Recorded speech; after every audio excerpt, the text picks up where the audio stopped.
सावित्री और उसका पति मोहन अपने बेटे विनय के साथ एक ही घर में रहा करते थे। सावित्री ने जब से विनय पैदा हुआ है तब से यही सपना देखा है कि उसकी शादी में बहुत सारा दहेज लेगी और उसी पैसे से वह अमीर बन जाएगी। जैसे जैसे उसका बेटा बड़ा हो रहा था वह अपने समाज में लड़कियों की छटाई कर रही थी कि किसका बाप अमीर है, किसका बाप गरीब है। गरीब बाप को अलग कर दो, अमीर बाप की लड़की से विनय की शादी की बात चलाओ, वगैरह वगैरह वगैरह।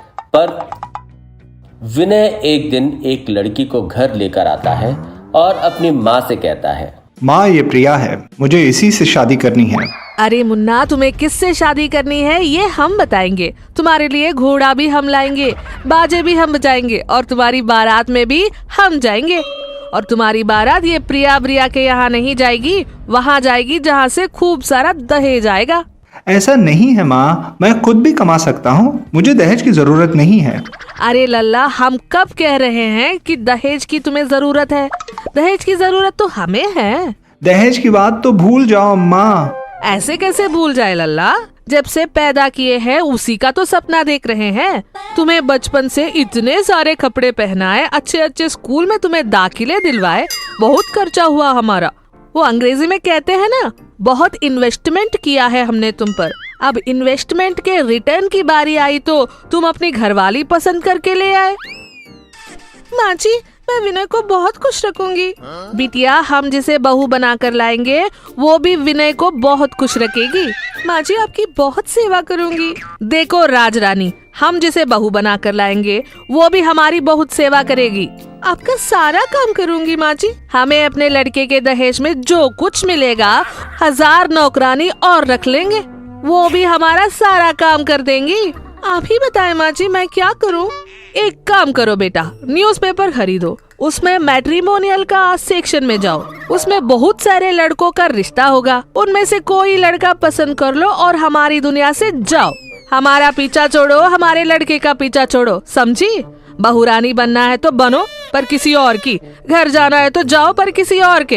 किसी लड़के को अपना बनाना है तो बनाओ, पर हमारे नहीं, किसी और के, समझी?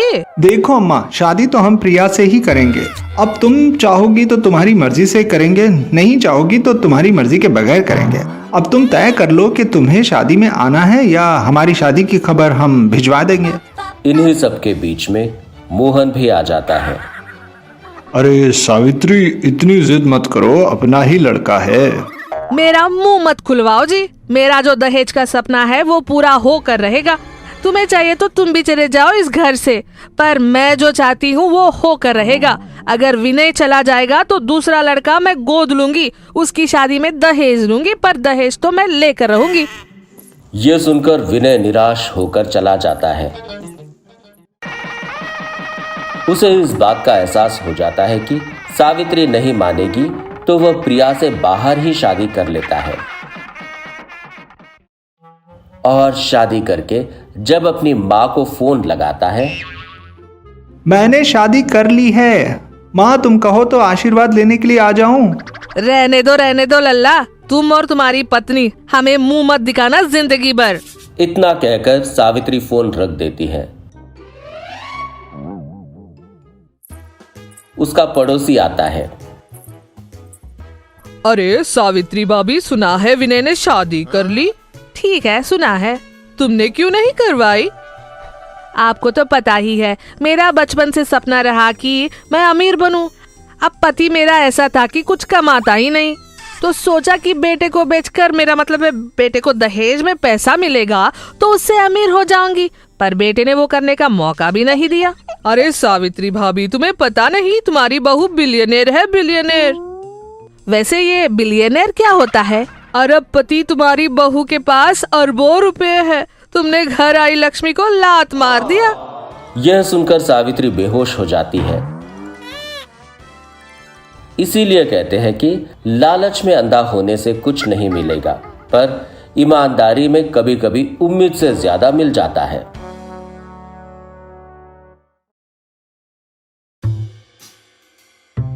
एक गांव में तेजा नाम का एक लड़का था। वो एक सेठ के पास ड्राइवर का नौकरी किया करता था। एक दिन एक आदमी तेजा से मिलने आया और उसने कहा, अच्छा 10 साल पहले तुम पटेल साहब के यहाँ काम करते थे ना? हाउ, क्या होना? बड़ा बदतमीज लड़का है। मैं उनका वकील हूँ।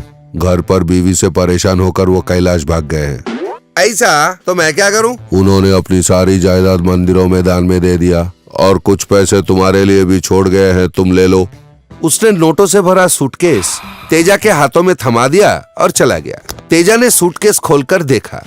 वो सूटकेस नोटों की गड्डियों से भरा था। अरे वाह, मेरे पुराने मालिक तो भगवान समान इंसान है। मैं अभी इस मालकिन से पगार सेटल कर कूं, बिरयानी खा कूं, गाँव को भाग जातू। अरे ये मालकिन का पुट्टा विक्की इधर ही काय को फिरते रहता जी। तेजा ने नोटों की गड्डियों को एक प्लास्टिक के कवर में बांधकर उसे पानी की टंकी में डाल दिया। इधर विक्की ने तेजा को पैसे छुपाते हुए देख लिया। फिर तेजा के चले जाने के बाद विक्की टैंक के पास पहुंचा और पानी में से सारे पैसे निकाल लिए। अरे विक्की, कमबख्त कहीं का, कहाँ घूम रहा है अपने आवारा दोस्तों के साथ? ऊपर आ, खाना लगा दिया है। यो मॉम, देखो जरा मैं क्या लाया हूँ। ये कहाँ से लाया रे? अरे मॉम, आप तो आम खाओ ना, गुट्टियाँ क्यों गिन रही हो? बाद में मैं सब बता दूंगा ना। उसी दिन शाम को तेजा अपने मालकिन से मिलने आ पहुंचा। अच्छा मैडम। अरे कल मुहे, कहाँ मर गया था? कल आया क्यों नहीं? मालकिन, मेरा सेटलमेंट कर दो। क्या सेटल कर दो? अरे मेरा पगार सेटल कर दो। और क्या मांग रहा हूँ मैं? भेजे में घुसता नहीं क्या एक बार में? तेरी इतनी हिम्मत, ऐसे बात करता है अपनी मालकिन से? चलो इस बार माफ कर दो ना अम्मा, जरा पैसे तो दे दो। अरे काहे का पैसा? तूने क्या मुझे नोटिस दिया था कि नौकरी छोड़ देगा? कल जाने वाला आज ही जाना। अच्छा मैडम, कल आके बड़ा नोटिस दे तुम। अब चल तुम। किसी डिस्को में जाए जाए, किसी होटल में खाए खाए। बैं। ये लीजिए सर। अरे मैंने कोल्ड ड्रिंक बोला था, वो कब लाता तू? कोल्ड ड्रिंक कब बोला साहब? अरे अभी बोल रहा है ना भाई, जाके लेके आ। मॉम, यो मॉम, कहाँ हो तुम?